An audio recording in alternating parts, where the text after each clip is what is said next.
this week's Friday video, I'm going to be making a hamburger. Why am I making a hamburger? Why am I dressed like this? Well, there's a lot contained in this story that goes along with what we've been learning this week in class.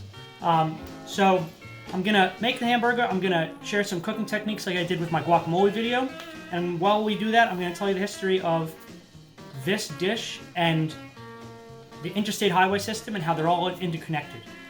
Because this is really a story of immigration.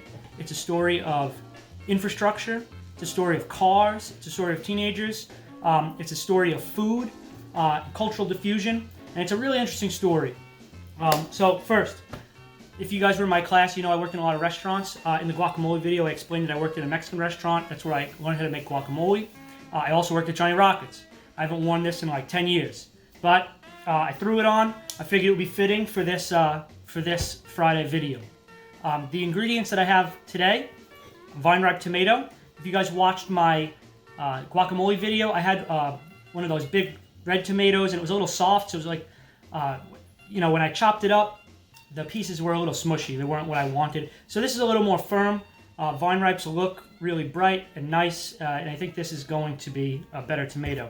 I got a tiny onion. We're going to slice this up. I got the bun. Got some bacon here, and I got ground beef. I'm also going to throw cheese on this thing, but that's about it. That's about it. 2 knives. My cutting knife from last week. And for the tomato, I'm going to use the serrated knife because it's made of skin sometimes, like I discussed. Can slip, and you end up slipping into your thumb and cutting yourself. The serrated knife is really going to break the skin of the tomato and give you a better cut. All right, so back to the story. The first paper that I did in college was about the Interstate-Highway system. 1956, they established this plan to build the Interstate-Highway system. And when I started to write this paper, I started to write about cars and, the 1950s. Those things interested me, and it took me down a rabbit hole, all kinds of directions. And it's a really interesting story. I'm going to start to chop this stuff up. I'm going to tell you that story as I do that. All right, so we'll start with the tomato. Just going to cut the top off here. Not too much, just because I don't want to lose the whole top. And a few slices. Again, what I'm going to do first, you see how this is round on the bottom? I'm going to want to cut that down so when I'm cutting, it's not wobbling all over the place. I'm going to make a base for myself. And then plop it down on the board. Tuck the thumb behind, fingers like this. Probably learned that in cooking class. Real thin slices. I'm going to chop back and forth with this. Because again, the tomato, sometimes the skin can be slippery. And I don't want to cut myself. We'll do like 4 slices. Probably not going to use all 4, but it's better to have them than not have them. All right. Toss this. Very good. All right. So this I'll put aside for another time, but we'll just put it on the plate for now. I'm going to put this bun over here for now. Onion. Now, again, the onion, you want to be careful with. And now, I'm not going to use the whole onion. I'm just going to use a few slices. So I'm just going to kind of slice down. I'm going to make the little base for myself again so it doesn't roll all over the place. I'm just going to kind of slice down and make a few slices for the burger. But I'm going to try to make the slices nice and thin. And then I could take the skin off after. If you're cutting it and you're dicing up the whole onion, I use the trick that I showed last week. Take the skin off and everything. But for this application, I don't really care too much, because I want kind of these rings, to go all over the burger. All right. So, one of the reasons why cooking and history go together is because when people move from place to place, migration, they take their culture with them. And you don't ever move somewhere and say like, I'm going to just become whatever the culture is of the place I'm moving to. If I was going to move to China or Russia or something like that, I wouldn't say like, I'm going to become Chinese tomorrow or Russian tomorrow. But over time, you adopt some of the culture of the place that you move to. That's called assimilation. It's not a negative thing when it's voluntary. But over time, as those people assimilate, as generations of Italian and Irish and German immigrants become American, they bring their former culture, with them through the generations, and they mix it with the culture they learned when they got to the United States. And that's what makes the United States specifically very unique, very unique. And this dish has to do with that, just like the dish we did last week and some of the ones we'll do in the future. When it comes to the hamburger, it's a story about immigration, and it's a story about early 20th century, right around World War I, pre-World War I, and German immigrants came over, and they brought the food that they had made with them. Whether hamburger was one of those foods or not, they got a bad reputation for eating hamburger. And what was hamburger? Well, the butcher would take all the ends of the meat that he didn't sell, and he would grind them up and make this new thing. He would make chop meat, what we call chop meat. He would grind all the bad parts up that people didn't want to buy, and basically the poorest of the community would buy that meat. And at that time, the newly arrived Germans were those people, late 1800s maybe, and they kind of got the stigma, because of prejudice, of eating this. So they nicknamed this meat that looked to people dirty and that looked lower class, they nicknamed it a hamburger steak. Because a regular steak was like a piece of meat, but this, you could kind of form it into a steak, but it was parts of other animals and they named it a Hamburg steak, because Hamburg is a place in Germany. So they called it this as kind of like a diss to Germans, like, you don't want to eat that Hamburg steak, saying kind of like Germans are the ones who eat this dirty meat. And hamburger meat had that name for it for a long time, a dirty meat. One of the books that I read when I was doing my research paper was Fast Food Nation by Eric Schlosser. I was looking around the house, and for some reason I don't have my copy, but I do have one of these. It's called Chew on This, and this is the high school version of the same exact book. It's just kind of abridged. And Schlosser in this book also goes in. It's the same exact book. It's just shortened for different various reading levels. But I'm just going to read one little piece here. He says, restaurants didn't generally sell them. Burgers were served at lunch carts parked near factories, at circuses and carnivals. It was widely believed that ground beef was made from rotten, old meat full of chemical preservatives. Quote, the hamburger habit is just about as safe, one food critic warned, as getting meat out of a garbage can. So this is how people really felt about hamburger at that time. This is cool. He says, in 1925, when New Yorkers were asked to name their favorite meal, hamburger ranked number 19th on the list. Think about that today. If you said, name top 5, in New York, you probably might say pizza, right? Pizza, bagels. But if you're going to say, what are some American foods? Hamburger is right up there. So how did it get there? How did the hamburger, this food that was looked at as a dirty street meat that you wouldn't touch unless you were desperate or poor, or you were like, at a carnival or something like that maybe, and you knew like, I shouldn't be eating this, but you went for it. How did it go from that, to what we think of it is today? So first, I'm going to season this meat, and I'm gonna fry it up, and then we'll talk about that. All right. So I'm going to do the bacon first. Now, one of the things I liked about Johnny Rockets burgers is that they're not cooked on a grill, they're cooked on a flat top. And I kind of like the flat top because I feel like with the grill, the juice kind of, falls through the grill. But when you work with a flat top, it kind of just sits in its own juices. And we're going to double this up by cooking bacon in the pan first and then throwing the meat on. So the thing about a cast iron skillet, I love this cast iron skillet. You got to be careful because the whole thing gets hot. So you'd never want to grab the handle, and it's a habit that you have to get into, but you need to have an oven mitt around, and they're really heavy. So just be careful when you're handling one of these if you have one. If not, you just do it on a regular pan. And I hope it doesn't happen while I'm filming, but you got to be careful because bacon and burgers are both high in fat. So the smoke will make your smoke alarm go off if you're not careful. I'm going to have to open this window. We'll cross that bridge when we get to it. All right, so for my hamburger, I'm not going to add anything to it in terms of a filler like breadcrumb or egg or anything like that. I'm just going to put salt, pepper, and garlic. So I'm just going to do a little garlic. I'm going to eyeball that. I'm going to say about a tablespoon. And I've made enough here for like 2 burgers.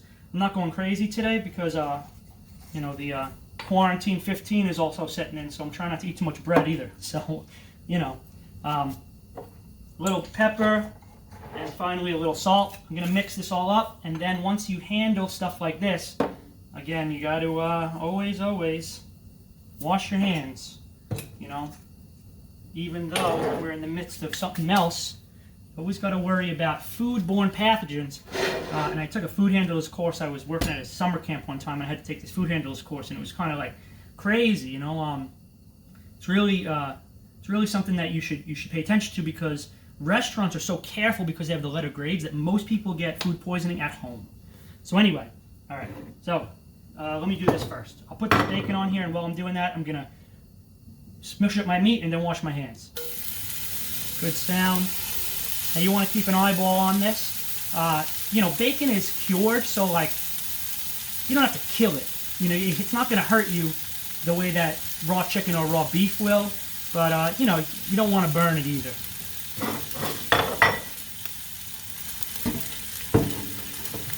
So I'm just going to smash this up. So Hamburg meat. They called it this because they were making fun of Germans for being poor. They would sell hamburger sandwiches. Basically, they would take the ground up hamburger meat, put it on a bun, and sell it as a Hamburg steak sandwich. Around 1920, there was a guy named Walter Anderson that got an idea. And his idea was, he worked in kitchens, he worked at factories, he ate this stuff, he loved it. Why do people hate this stuff? He felt they were being prejudiced. He felt that the hamburger deserved its day. You know, that you know, the hamburger didn't really deserve all of the bad rap that it got. So he opened up a restaurant and was determined to, you know, make the hamburger look better in the public eye. Now, if you want to make a restaurant look clean, kind of like the Johnny Rockets model, you paint everything white. You know, white, wall to wall. And he wanted to make his restaurant stand out, so he made it look like a castle, and he named it White Castle. His restaurant was the first restaurant around the 1920s, 1930s to try to bring a better image of, these are kind of small, I don't know, what do you guys think? Should I just mix them together, make one big burger? I don't know, the buns are kind of tiny. Whatever, we're rolling with it.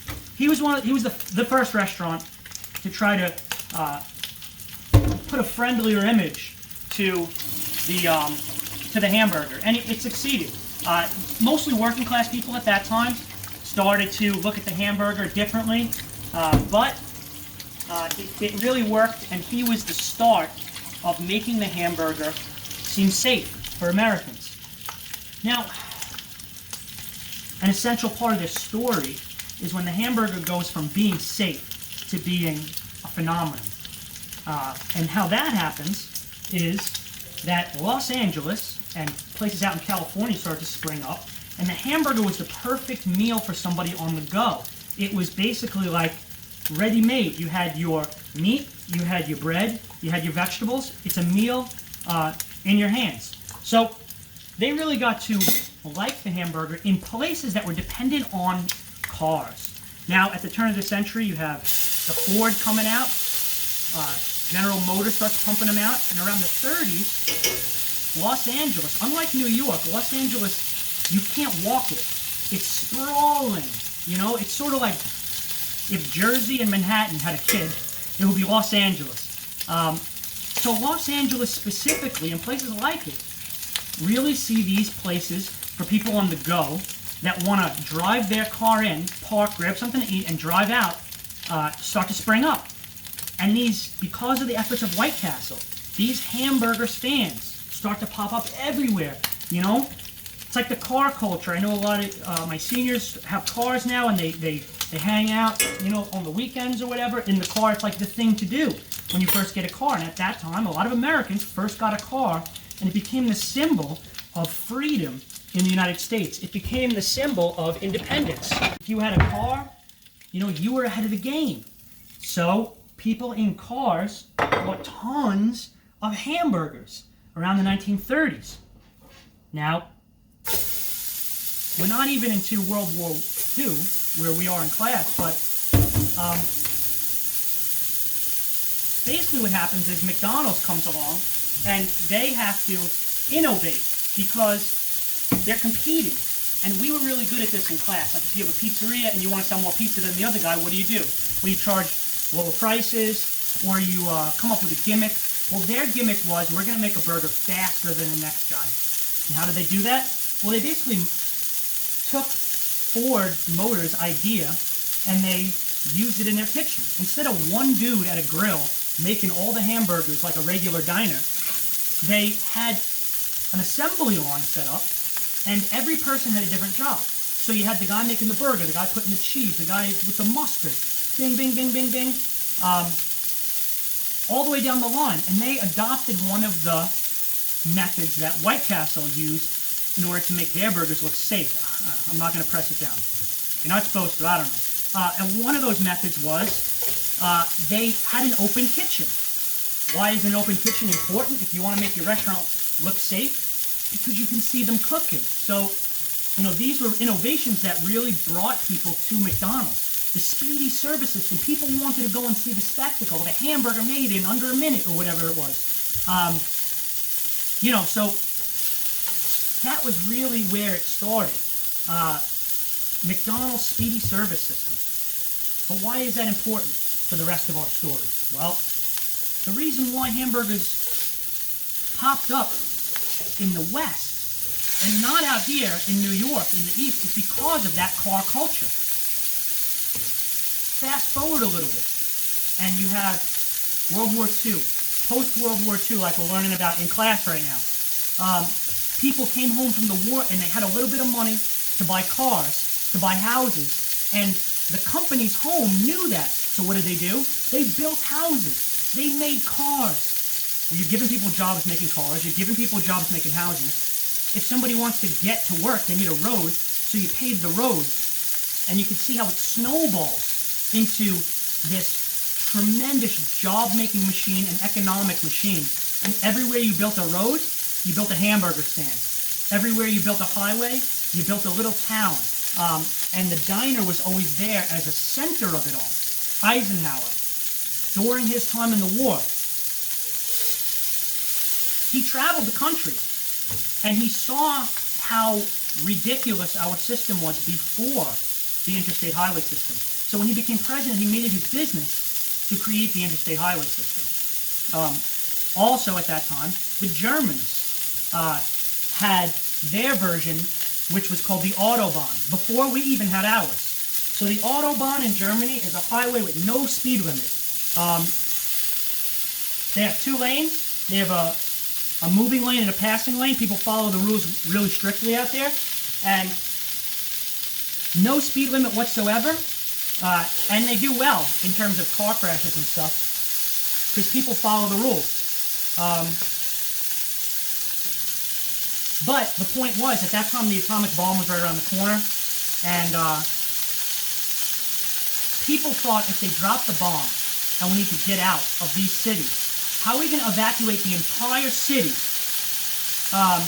in a few hours or a few days? You can't do it on the old roads. You need a highway like the Autobahn with no speed limit people could get on and just get out. So that was really the push because of the nuclear weapon to get the Interstate Highway system approved, the Interstate Highway Act in 1956. The stage was already set with White Castle, with McDonald's, with the car culture in Los Angeles. Once the idea of the Interstate Highway sunk into people's heads in the late 40s and the early 50s, and they had the keys in their hand, now you can go out to wherever you wanted. For the first time, you could take your family, or if you're the teenager, you could take the car on the weekend and go out and be free. And where were you going to go if you're just driving around? Well, same as today. You're going to post up at somewhere like McDonald's or one of these hamburger shops. And those two things go together in terms of what we call the birth or the invention of the American teenager, surrounded by all of these things at the same time. Rock and roll bands traveling the country, spreading new kinds of movies, new kinds of information, and it all has to do with the hamburger and with the Interstate Highway system. All right, so where do we go from there? When the Interstate Highway system spread around the nation,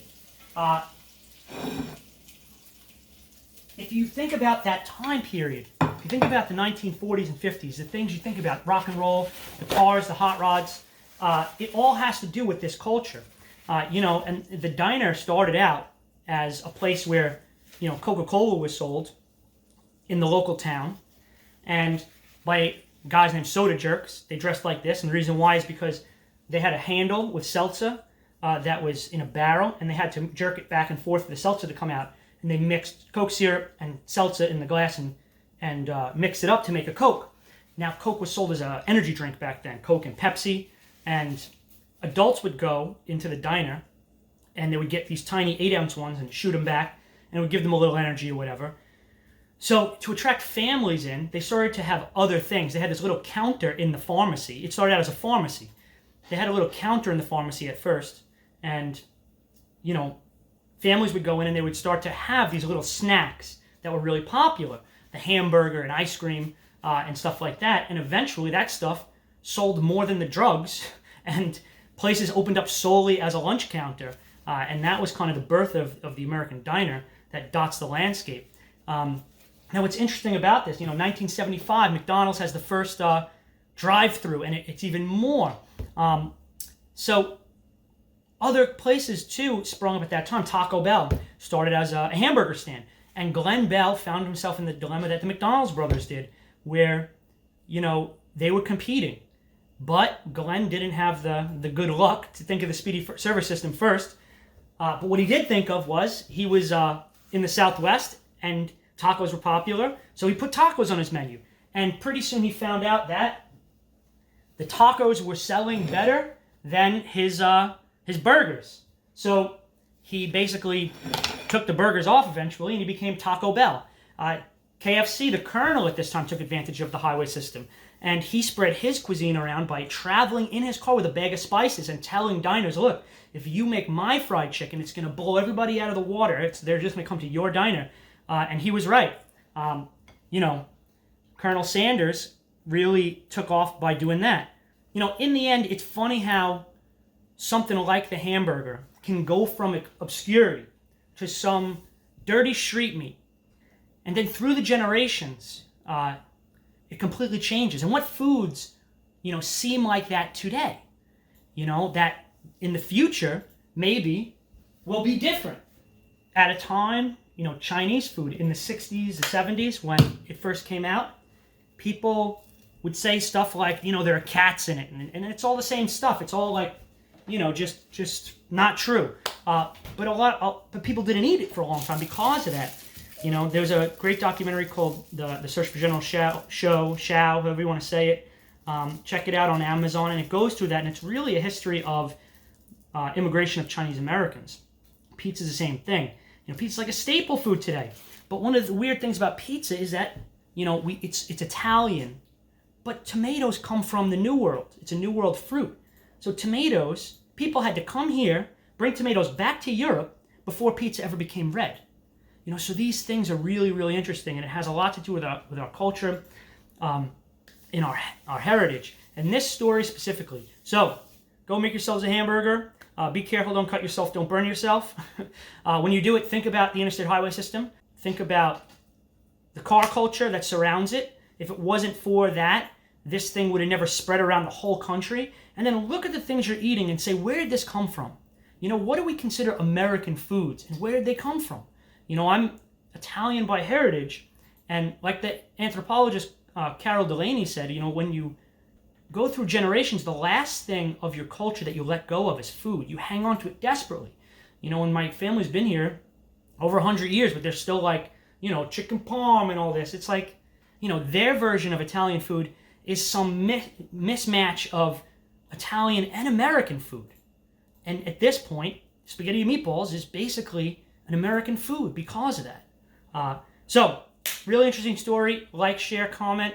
If you can, share your story. What foods do you guys share at home that are either from your culture or foods that you just like and you never really thought about, where they were from? It's a really cool and interesting story. If you can, check out Fast Food Nation.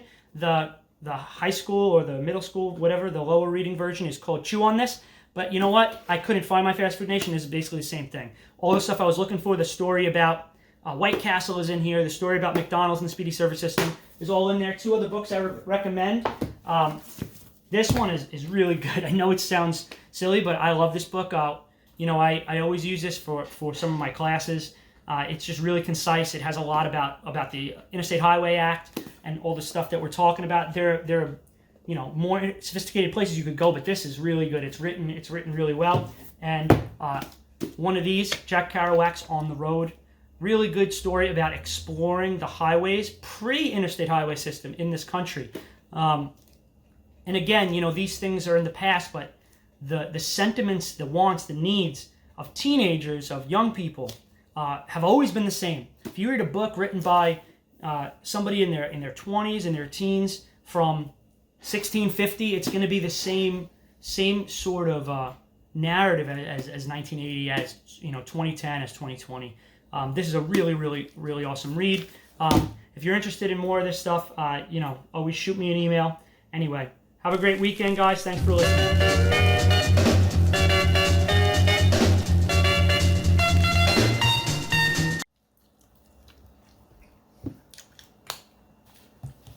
It's good. This is a tasty burger. I prefer it more red, but it's safer this way, I guess, right? I'm not going to put the bun on the next one. We're going to share that one. You give me... No, anyway, I'm not going to eat the bread. Yeah, no. It's too much. Uh-huh. I shouldn't even be eating this one. No.